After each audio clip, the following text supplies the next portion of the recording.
Hello from Firefly Ministry. I just want to take a moment to invite you to worship with us in our sanctuary this coming Sabbath morning. I'll share more about the pastor's message in just a few minutes, but first I have something else I'd like to share with you. Well, this week didn't turn out exactly the way Kim and I had planned it way back in early July.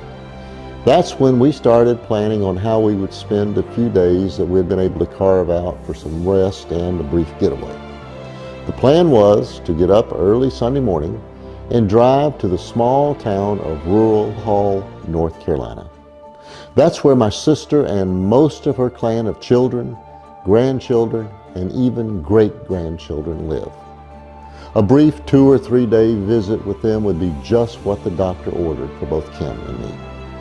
And after that, we had enough time. We were just going to plan on driving back through the mountains and take our time and just look at the scenery and have an enjoyable ride home. Like I said, that was our plan. Well, early last week, I got a text from my sister's husband, Tom. He was asking us to keep Donna, my sister, in our prayers. Her doctor was admitting her to the hospital for some tests that day. A couple of days later, the results showed that she had a cancerous growth on her pancreas, which was causing some obstructions.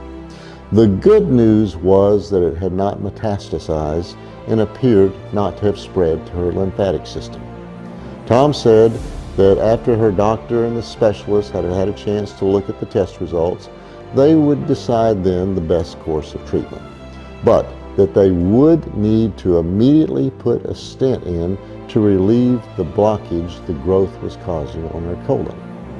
Well, obviously, this would not be a good time for our visits, so we opted for Plan B. That is, a staycation at home.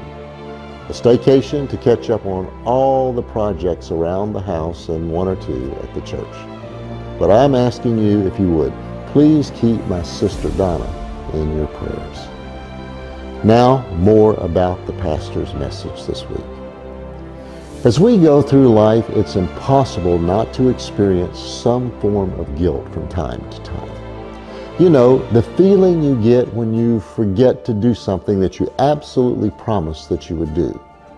Or you forget to send a friend or a relative that happy birthday or anniversary wish. And then there's the feeling you get when you've wronged someone and we know that we have to make it right. But perhaps the hardest guilt some have to face is the feeling brought on by an offense that reveals a damaged character.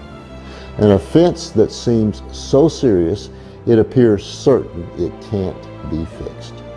And when looking at the mirror only produces a reflection of a worthless person staring back. It's that kind of guilt that leads to the feeling of depression, shame, and even worthlessness.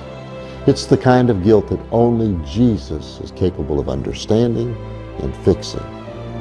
That's the topic Pastor Shelton tackles in this week's message, giving our burden of guilt to Jesus. Regardless to its cause, the effect of compromised standards can lead to feelings of remorse, regret, and shame, and if uncared for, can have eternal consequences. Please plan on joining us in our sanctuary this Sabbath as Pastor Shelton shows us how giving our burden of guilt to Jesus changes everything. But if you can't do that, visit us on Facebook or YouTube. And until then, have a blessed week.